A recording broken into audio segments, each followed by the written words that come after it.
இந்த சங்கரன்கோயில் சட்டமன்ற தொகுதியில் இருக்கின்ற அத்தனை மக்களும் சங்கரன்கோயில் நகரத்தில் குழுமிகின்ற காட்சி அடுத்த ஆண்டு நடைபெறுகின்ற சட்டமன்ற தேர்தலிலே அதிமுக வெற்றி பெற்று ஆட்சி அமைக்கும். இந்த லைவ்ல திரு ஸ்டாலின் பார்த்துட்டு இருப்பாரு. திரு ஸ்டாலினுடைய கனவு கூட்டணி பலமா இருக்குது. 2 இடத்துல 2026 சட்டமன்ற தேர்தலில் வெற்றி பெற்றலாம் என்று கனவுல மேந்துட்டு இருக்காரு. இந்த சங்கரன் கோயில் இந்த கூட்டத்தை பார்க்கின்ற பொழுது அந்த கனவு நிராசையாகிவிடும்.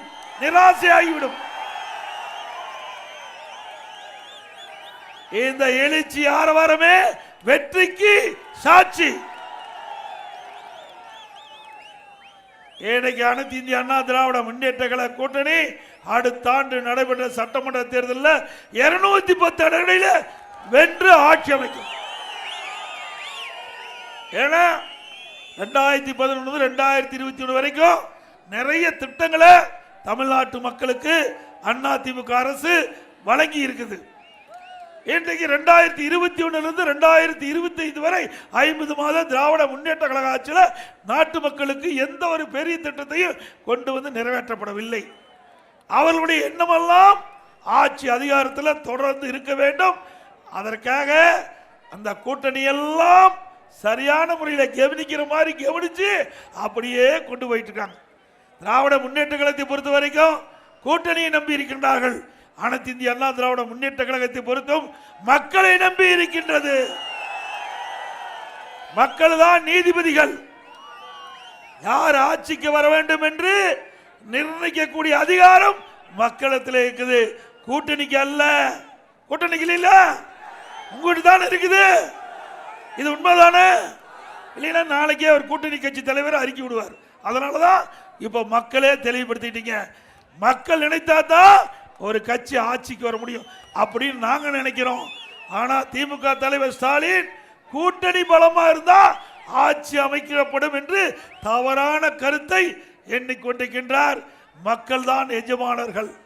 திரு ஸ்டாலின் அவர்களே, மக்களை நம்பி நாங்கள் இருக்கின்றோம். நீங்கள் கூட்டணி நம்பி இருக்கின்றீர்கள். ஆக அடுத்த ஆண்டு 2026 சட்டமன்ற தேர்தலில் மக்கள் கூட்டணி தான் வெல்லும். அதிமுக மக்களோடு கூட்டணி வைத்திருக்கிறது. அது மட்டுமல்ல, திராவிட முன்னேற்ற கழகம் இன்றைக்கு 50 மாத கால ஆட்சி. இந்த 50 மாத ஆட்சியில் அனைத்து இந்திய அண்ணா திராவிட முன்னேற்ற கழக ஆட்சியில் கொண்டு வரப்பட்ட திட்டங்கள் பல திட்டத்தை முடக்கிட்டார். எந்த ஒரு திட்டத்தையும் இந்த தமிழ்நாட்டு மக்களுக்காக கொண்டு வந்த சரித்திரம் கிடையாது. அவர்களை பொறுத்த வரைக்கும் குடும்பம் நல்லா இருக்கணும். குடும்பத்தில் இருக்கிறவங்க கட்சிக்கு பதவிக்கு வரணும். குடும்பத்தில் இருக்கிறவங்க மத்தியில் வந்தாலும் அவர்கள் தான் அதிகாரத்தில் இருக்கணும். மாநிலத்தில் இருந்தாலும் அவர்கள் தான் அதிகாரத்தில் இருக்கணும். ஆக அது ஒரு குடும்ப கட்சியா மாறிட்டது. அது ஒரு குடும்ப கட்சி. திமுக என்பது கார்பரேட் கம்பெனி. அது கட்சி இல்ல. கட்சியெல்லாம் போயிட்டுது. இப்ப கார்பரேட் கம்பெனி ஆயிட்டுது. அந்த கம்பெனியில திரு கருணாநிதி குடும்பம் தான் ஆதிக்கம் செலுத்தும். அப்படிப்பட்ட நிலைமை தொடர வேண்டுமா? இன்றைக்கு தமிழ்நாட்டில் ஆட்சிக்கு வர வேண்டும் என்றாலும் திமுக குடும்பத்தை சேர்ந்த திரு கருணாநிதி குடும்பத்தை சேர்ந்த திரு ஸ்டாலின் தான் வர வேண்டும். அதுக்கு பிறகு உதயநிதி வருவதற்கு அவர் எம்எல்ஏ ஆக்கினாங்க, மந்திரி ஆக்கினாங்க, துணை முதலமைச்சர் ஆக்கிட்டாங்க. இன்னைக்கு கட்சியில் பாருங்க, திரு கருணாநிதி திமுக தலைவர், திரு உதயநிதி இளநிலை செயலாளர், திருமதி கனிமொழி மகளிரணி செயலாளர். முடிஞ்சு போச்சு. அவ்வளவுதான் பதவி. வேற எந்த பதவியும் கிடையாது. மீதி எல்லாம் சின்ன சின்ன பதவி. அது பிச்சை போடுற மாதிரி மற்றவங்களுக்கு போட்டு வச்சிருக்கிறாங்க. இப்படிப்பட்ட கட்சி தமிழ்நாட்டுக்கு தேவையா? நீங்களே சிந்திச்சு பாருங்க. அது கட்சியா? கம்பெனி தானே. கம்பெனியில தான் அது சொந்த பந்தமெல்லாம் டைரக்டரா இருப்பாங்க. அப்படி திமுக என்பது ஒரு கம்பெனி ஆகிவிட்டது, கட்சி அல்ல. அதனாலதான் அவர்கள் மக்களை பற்றி கவலைப்படாமல் இருக்கிறாங்க. கம்பெனி என்னென்ன வரவு செலவு, எவ்வளவு வருமானம் வரும், செலவு கிடையாது. திமுக இப்ப செலவு பண்ண சரித்திரமே கிடையாது. திரு கருணாநிதி குடும்பம் செலவு பண்ண சரித்திரமே கிடையாது. வரவு தான் கணக்கு வைப்பாங்க. அதன் அடிப்படையில் தானே இன்னைக்கு டாஸ்மாக் ஊழல் நீதிமன்றம் வரைக்கும் போய் சத்தி சிரிச்சுக்கிட்டு இருக்குதுல்ல. இன்னைக்கு டாஸ்மாக்ல தமிழ்நாட்டில் 6000 மதுக்கடை இருக்குது. ஒவ்வொரு மதுக்கடையிலையும் ஒரு நாளைக்கு 6000 மதுக்கடையில் ஒரு நாளைக்கு 1.5 கோடி பாட்டில் விற்குது. ஒரு பாட்டிலுக்கு 10 ரூபா அதிகமாக வாங்குறாங்க. அப்படின்னா ஒரு நாளைக்கு இந்த மதுக்கடை மூலமாக 15 கோடி வருது. அது மேலிடத்துக்கு போதுங்கிறாங்க. அப்படி மாசம் 30 நாள், அப்படின்னா 30 நாளைக்கு 450 கோடி ஒரு மாதத்திற்கு. இந்த 10 ரூபா அதிகமாக வாங்குறதுலையே வருஷத்துக்கு 5400 கோடி. இப்போ 4 வருஷத்துக்கு கணக்கு போட்டுங்க, எத்தனாயிரம் கோடி? கிட்டத்தட்ட 22,000 கோடி இருக்கும்ல.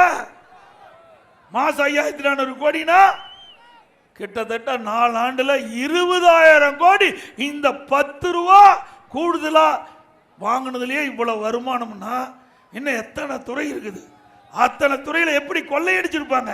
ஆகவேதான் இன்றைக்கு நீதிமன்றம் படிக்கட்டு ஏறி ஏறி இறங்கிட்டு இருக்காங்க திமுக மந்திரிகள். ஆக இப்படிப்பட்ட ஊழல் ஆட்சி தேவையா? இன்றைக்கு எல்லா துறையிலும் ஊழல், லஞ்ச லாவண்யம் இல்லாத துறையே இல்லை. திமுகனா அது ஊழல், ஊழல்னா திமுக. இந்தியாவிலேயே திரு கருணாநிதி முதலமைச்சர் இருந்த காலகட்டத்தில் ஊழலுக்காக கலைக்கப்பட்ட ஒரே அரசாங்கம் திமுக அரசாங்கம் தான். அரிசி பேர ஊழல், வீராண ஊழல், பூச்சி மருந்து ஊழல் அந்த காலத்திலேயே. அப்ப ஊழலின் ஊற்றுக்கண் திமுக. அது திருந்தவே திருந்தாது. ஏதோ தப்பி தவறி ஆட்சிக்கு வந்துட்டாங்க. ஆட்சிக்கு வந்த பிறகு தமிழ்நாட்டை பட்டா போட பார்க்குறாங்க. தயவு செய்து சங்கரன் கோயிலையும் பட்டா போட்டுருவாங்க. ஆட்சி கீச்சிக்கு நீங்க மாத்திட்டீங்க, முடிஞ்சு போச்சு. சங்கரன் கோயில் இந்த சட்டமன்ற தொகுதி அவருடைய வசமாயிரும். அப்படித்தான் அந்த குடும்பம் இருக்குது. ஆக திராவிட முன்னேற்ற கழகம் எப்பொழுதும் மக்களுக்கு நன்மை செய்த சரித்திரமே கிடையாது. எல்லாம் அபி பேர் தான் வைப்பாங்க. பாருங்க, உங்களுடன் ஸ்டாலின், நலங்காக்கும் ஸ்டாலின், எல்லாமே மக்களுடைய வரி பணத்தை வச்சுக்கிட்டு விளம்பர மாடல் அரசாங்கம் பேரை வைப்பதுதான் அவருடைய பணிய வழிய. மக்களுக்கு நல்லது செய்கின்ற திட்டம் எதுவுமே திமுக ஆட்சியில் பார்க்க முடியாது.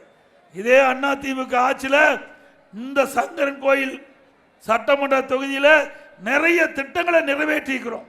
அதையெல்லாம் நான் ஒவ்வொன்றும் அந்த நேரத்தில் சொல்ல வேணும்னா சொல்லித்தான் ஆக வேண்டும். ஏன்னா போற பக்கமெல்லாம் ஸ்டாலின் பேசுவது எடப்பாடி பழனிசாமி ஒரு பஸ் எடுத்து புறப்பட்டாருன்னு. ஏன்னா பஸ்ஸில் வந்தால் தப்பா? ஏன்னா ஹெலிகாப்டர் நீ போற, விமானத்தில் போற, நான் பஸ்ஸில் வந்தா என்ன தப்பு? எங்க பஸ்ஸில் வந்தால் தானே இப்படி எல்லாத்தையும் பார்க்க முடியும். உண்மைதானே?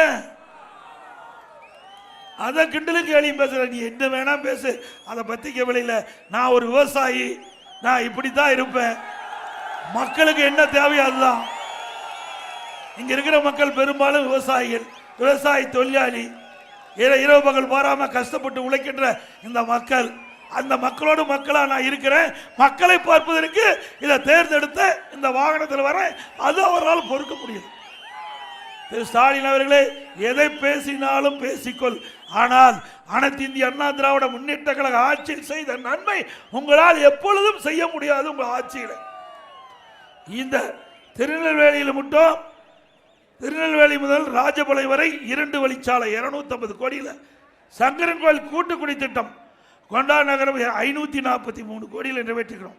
நகராட்சி குடிநீர் திட்ட பணி 52 கோடி, 51 கோடி.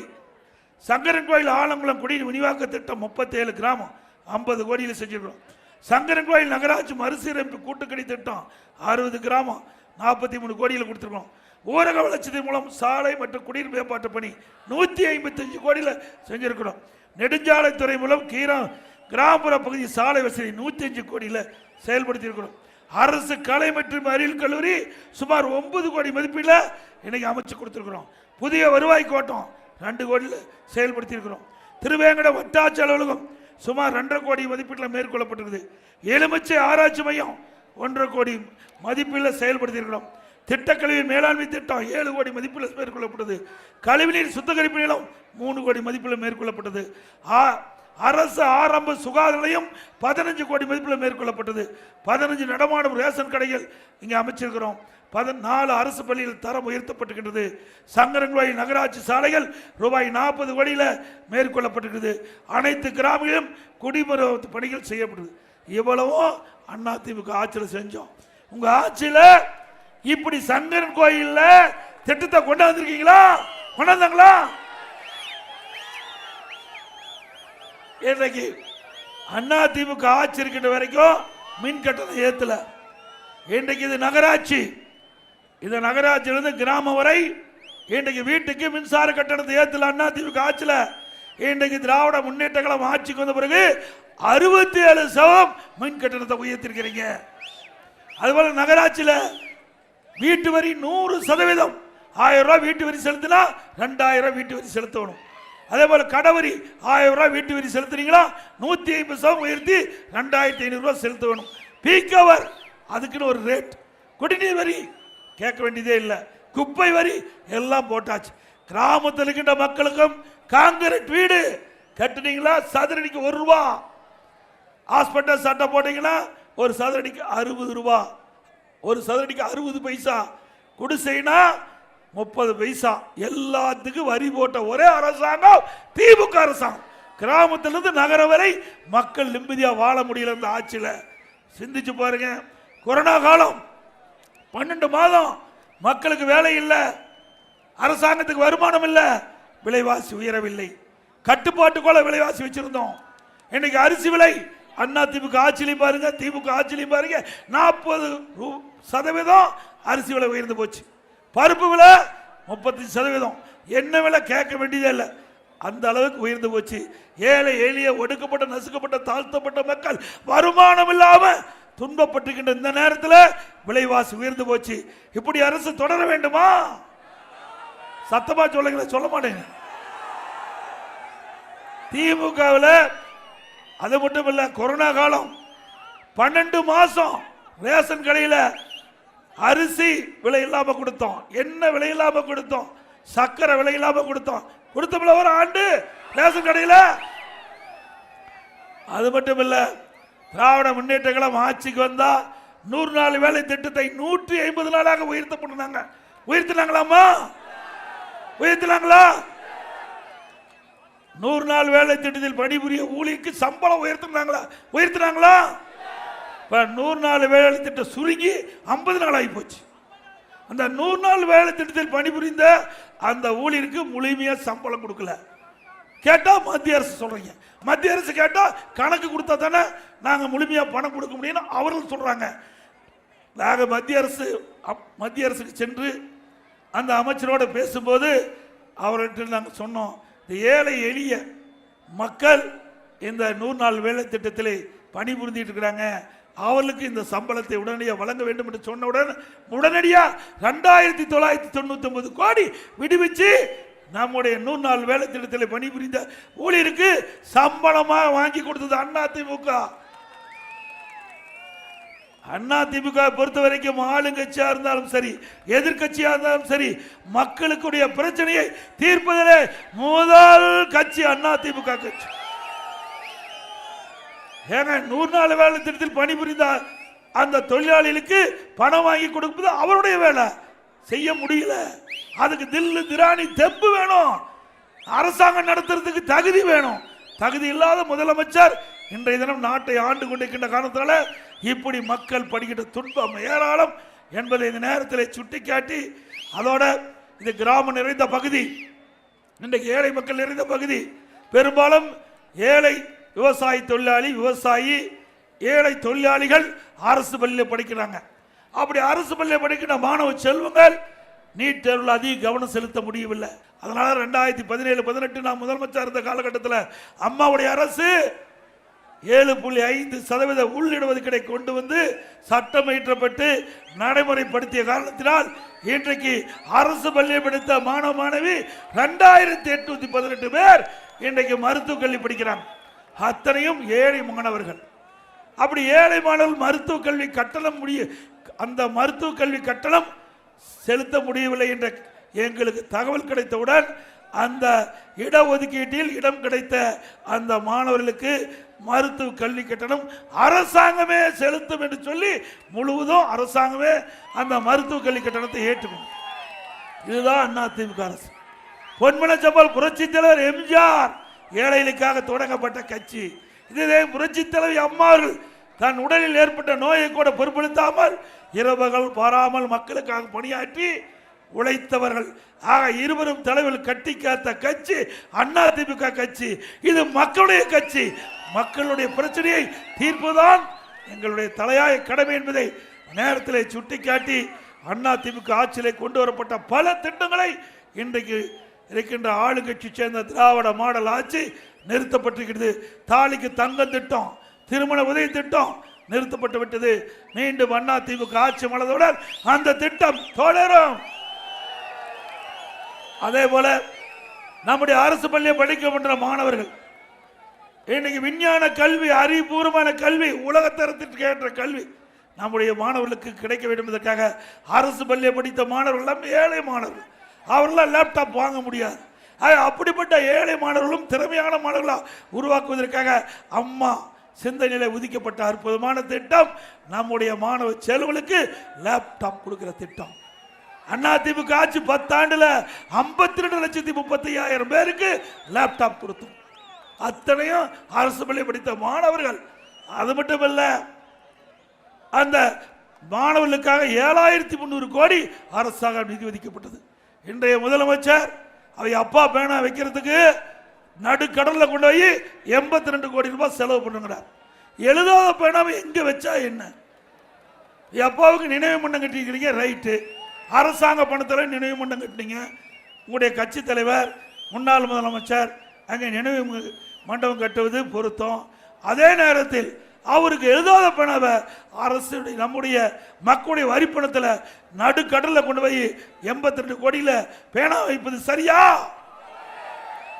எழுதுற பேனாவை நம்ம அரசு பள்ளியை படிக்கிட்ட மாணவர்களுக்கு கொடு. எழுதுகிற பேனாவை நம்ம அரசு பள்ளியை படிக்கிட்ட ஏழை மாணவர்களுக்கு கொடு. அவர் நினைச்சு பார்ப்பாங்க. இன்னொரு தலைவர் உதயநிதி ஸ்டாலின், அவர் கார் பந்தயம் நடத்துறார். நாட்டுக்கு அதுதானே முக்கியம். எங்க கார் பந்தயம் நடத்துறார். காலுக்கு நமக்கு காலனியே இல்லாத இருக்கிற நேரத்தில் கார் பந்தயம் தேவையா? பல கோடி, பல 100 கோடி ரூபாய் செலவு செஞ்சு இன்றைக்கு சென்னை மாநகர மத்திய பகுதியில் கார் பந்தயம் நடத்துறார். எப்படிலாம் ஆட்டம் போடுறாங்க பாருங்க. கருணாநிதி குடும்பம் எப்படிலாம் மாட்டு மக்களை வாட்டி வதைக்கிறாங்க பாருங்க. ஒரு பக்கம் கார் பந்தயம் நடத்துறாங்க, ஒரு பக்கம் பேனா வைக்கிறாங்க. ஆனா நாட்டு மக்கள் கேட்டா பணம் இல்லை. இப்படிப்பட்ட அரசாங்கம் தொடர வேண்டுமா? இன்னும் கேட்டா அந்த கூட்டணி கட்சி எல்லாம் ஜால்ரா போடுது. திமுக கட்சியில் இருக்கிற திமுக கூட்டணியில் அங்கம் வைக்கின்ற கட்சிகள்லாம் திமுகவுக்கு ஜால்ரா போடுது. ஒன்னா கூட்டணியில் இடம்பெற்றிருக்கிற கட்சி ஆளுங்கட்சின்னு சொல்லுங்க, இல்லையா எதிர்கட்சினா மக்களுடைய பிரச்சனையை பேச வேணும்.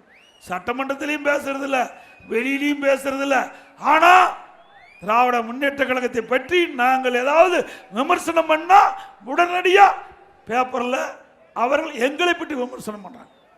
கிராமத்தில் சொல்லுவாங்க, தென்னை மரத்தில் தேலு கொட்டினா பனை மரத்தில் நெறி கட்டணும். ஏங்க நாங்க திமுக பத்தி பேசினா இந்த கம்யூனிஸ்ட் கட்சிக்காரருக்கு என்ன வலிக்குது சொல்லுங்க? திமுக நடக்கிற சம்பவத்தை தானே பேசுறோம். இன்ன வரைக்கும் திமுக சம்பவத்தால பேசிட்டு இருக்கிறேன். இதுல ஏதாவது தவறா பேசியிருக்கிறேன்னா? இன்றைக்கு இந்த அவல ஆட்சியில் ஏற்படுகின்ற மக்களுக்கு ஏற்படுகின்ற துன்பத்தை பத்தி பேசுறோம். நீங்களும் பேச மாட்டேங்கிறீங்க, பேசுறவங்களையும் விட மாட்டேங்கிறீங்க. எப்பதான் நாட்டு மக்களை காப்பாற்றுவது? அதிமுக பிரதான எதிர்கட்சி. மக்களுக்கு பிரச்சனை என்றால் முதல் குரல் கொடுக்கின்ற கட்சி அதிமுக கட்சியா தான் இருக்கும்.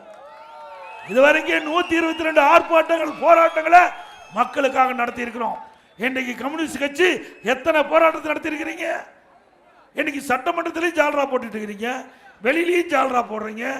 ஆக மக்களை கம்யூனிஸ்ட் கட்சி மக்கள் மறந்துடுவாங்க. மக்களுடைய பிரச்சனை பேசினா தானே மக்கள் அந்த கட்சியை நினைத்து பார்ப்பாங்க. மக்கள் பத்தியே பேசல. கூட்டணி கட்சி இருங்க வேண்டாங்கள.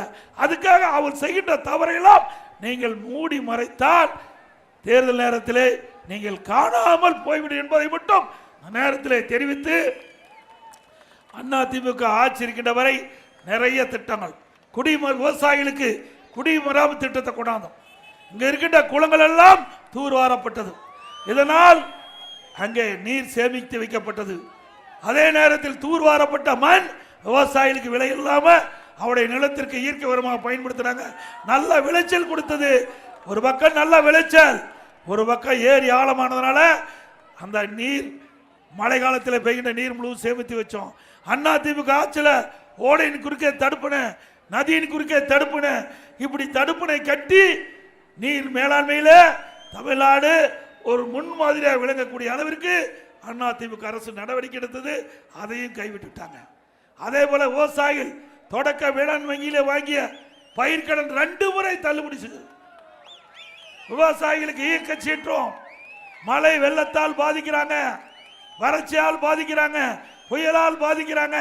அப்படி பாதிக்கப்படுகின்ற பொழுது அந்த விவசாயிகளுக்கு பயிர் காப்பீட்டு திட்டத்தில் சேர்க்கப்பட்டு அந்த விவசாயிகள் பாதிக்கப்படுகின்ற பொழுது அதற்கு சேதமடைந்த அதையெல்லாம் கணக்கிட்டு பயிர்கள் சேதமடைந்ததை கணக்கிட்டு அவர்களுக்கு பயிர் காப்பீட்டு திட்டத்தின் மூலமாக அதிக இழப்பீட்டு தொகையை பெற்று தந்த அரசாங்கம் அதிமுக அரசாங்கம். அதே மாதிரி விவசாய தொழிலாளிகள், அந்த விவசாய தொழிலாளிகளுக்கு பசு வீடுகளை கொடுத்தோம், விலையில்லா ஆடுகளை கொடுத்தோம், கரை மாடுகள் கொடுத்தோம், விலையில்லா கோழி கொடுத்தோம். இப்படி நிறைய திட்டங்களை கொண்டு வந்து அந்த ஏழைகளுக்கு நிறைவேற்றினோம். மீண்டும் அதிமுக ஆட்சி அமைந்தவுடன் அந்த ஏழைகளுக்கு வீட்டு மனை இருந்தால் காங்கிரீட் வீடு கட்டி கொடுக்கப்படும். தாழ்த்தப்பட்ட மக்களுக்கு வீடு மனை இருந்தால் அவருக்கு காங்கிரீட் வீடு கட்டப்படும். அதோட அவர்களுக்கு ஏழைகளுக்கு வீட்டு மனையும் இல்லை, தாழ்த்தப்பட்ட மக்களுக்கு வீட்டு மனையும் இல்லை, அரசாங்கமே வீட்டு மனை வாங்கி காங்கிரீட் வீடு கட்டி கொடுக்கப்படும். அது மட்டுமல்லாம தை பொங்கல் அன்று எல்லா குடும்ப அட்டைக்கும் பொங்கல் பரிசாக 2500 ரூபாய் கொடுத்த அதிமுக. அதே போல அதிமுக ஆட்சி மலர்ந்தவுடன் வருகிற தீபாவளிக்கு நம்முடைய தாய்மார்களுக்கும் சகோதரிகளுக்கும் அற்புதமான சேலைகள் வாங்கி கொடுக்கப்படும். அதே போல பொன்மனச்செம்மல் புரட்சி தலைவர் எம்ஜிஆர் இருக்கின்ற பொழுது தை பொங்கலை முன்னிட்டு எல்லா குடும்ப அட்டைக்கும் விலையில்லா வேஷ்டி, விலையில்லா சேலைகள் கொடுத்தாங்க. திமுக ஆட்சியில் முறையாக அது கொடுக்கல. இன்னைக்கு வேட்டி கொடுத்தா சேலை இல்லை, சேலை கொடுத்தா வேட்டி இல்லை, ரெண்டும் சில இடத்துல கொடுக்கல. இப்படிப்பட்ட நிலை மாற்றி அதிமுக ஆட்சிக்கு வந்த பிறகு தை பொங்கல் வருவதற்கு முன்பாகவே அந்த ஏழை மக்களுக்கு ரேஷன் அட்டை உள்ளவர்கள் அனைவருக்கும் விலையில்லா வேஷ்டி சேலை வழங்கப்படும். பொங்கல் தொகுப்பு தொடர்ந்து வழங்கப்படும். அது மட்டுமல்லாம இன்றைக்கு இந்த பகுதியில் கைத்தறி நெசவாளர் அதிகமுள்ள பகுதி. அந்த கைத்தறி நெசவாளருக்கு அனைத்து இந்திய அண்ணா திராவிட முன்னேற்ற கழக ஆட்சியில் நிறைய நன்மைகளை செஞ்சிருக்கிறோம். விலையில்லா மின்சாரம் கைத்தறிக்கு 200 யூனிட், விசத்தறிக்கு 700 யூனிட் மானியமாக கொடுத்தோம். நெசவாளர்களுக்கு பசு வீடுகள் கொடுத்தோம். மீண்டும் அதிமுக ஆட்சி வந்த பொழுது நெசவாளர்களுக்கு பசு வீடுகள் கட்டி கொடுக்கப்படும். கைத்தறி பிரிவில் தொழில்நுட்ப மேம்பாடு, வடிவமைப்பு மேம்பாடு, ரக மாற்றம், வணிக சின்னத்தை பிரபலப்படுத்துதல், சந்தை விரிவாக்கம், நடைமுறை மூலதனம் மற்றும் ஆராய்ச்சி மற்றும் வளர்ச்சிக்கு கைத்தறி ஆதரவு திட்டம் என்று 120 கோடி மானியம் அதிமுக ஆட்சியில் கொடுத்தோம். கைத்தறி துணியின் விற்பனையில் கைத்தறி துணி அதிகமாக நெய்யப்பட்டு தேங்கி இருக்கின்ற பொழுது என்னிடத்திலே வைந்து அந்த கைத்தறி நெசவாளர்கள் பிரதிநிதிகளை என்னிடத்தை சந்தித்து மானியம் கேட்டாங்க. அந்த தேங்கப்பட்ட துணிகள்லாம் விற்பனை செய்வதற்கு சுமார் 300 கோடி மானியம் கொடுத்த ஒரே அரசாங்கம் அதிமுக அரசு. ஜவுளி மற்றும் கைத்தறி விற்பனை பெருக புதிய ஒருங்கிணைந்த ஜவுளி கொள்கை 2019 வெளியிட்டோம். கொடிசியா வர்த்தக மையத்தில் ஜவுளி கைத்தறி விற்பனையை பிரபலப்படுத்த 2 ஆண்டுக்கு ஒரு முறை ரூபாய் 2 கோடி மாநில அரசுடைய பங்களிப்போடு பன்னாட்டு ஜவுளி கண்காட்சி நடத்தினோம். சிறிய அளவு ஜவுளி பூங்காக்கள் உள்ளிட்ட பல்வேறு நலத்திட்டங்களை கொண்டு வந்து நெசவாளருக்கு தொடர்ந்து தொழில் செய்ய வழிவகைகளை ஏற்படுத்தது அதிமுக அரசாங்கம். அதே போல இன்றைக்கு 50 மாத திரு ஸ்டாலின் அவருடைய ஆட்சியில் பல சங்கங்கள் மூடப்பட்டு விட்டன. மீண்டும் அதிமுக ஆட்சி செய்யும் போது இந்த நெசவாளர் கூட்டு சங்கத்தை வலிமைப்படுத்தும் இந்த நேரத்தில் தெரிவித்து, இந்த நெசவாளர் கூட்டு சங்கத்திலே பணிபுரிகின்ற நெசவாளர்கள் அதிமுக ஆட்சி செய்கின்ற போது அன்றன்றைக்கு அவளுக்கு அந்த நெய்யப்பட்ட துணிக்கு கூலி கொடுத்தாங்க. இந்த ஆட்சியில் அவர்களுக்கு வங்கியில் செலுத்தி 15 நாளைக்கு ஒரு முறை தான் அவள் நெய்த கூலிக்கு சம்பளம் வாங்க முடியும். அதை மாற்றி ஏற்கனவே அனைத்து இந்திய அண்ணா திராவிட முன்னேற்ற கழகத்தில் அவளுக்கு எப்படி அந்த கூலி வழங்கப்பட்டதோ அதே நிலை தொடரும். நம்முடைய நெசவாளர்கள் நிறைய கோரிக்கை வைத்திருக்கிறாங்க.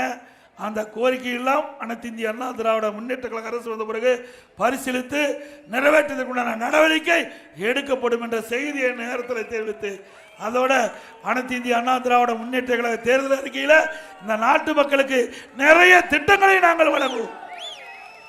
குறிப்பா பெண்களுக்கு நிறைய திட்டங்கள் வர இருக்கின்றன என்று மகிழ்ச்சியோட செய்தியை நேரத்தில் தெரிவிக்க விரும்புகின்றேன்.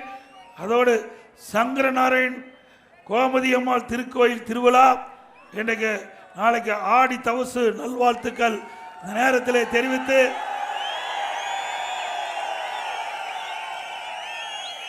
ஆடி தவசு நடைபெறுகின்ற நன்னாளில் உங்களை எல்லாம் பார்க்கின்றது பெரும் பாக்கியமாக கருதுகிறேன்.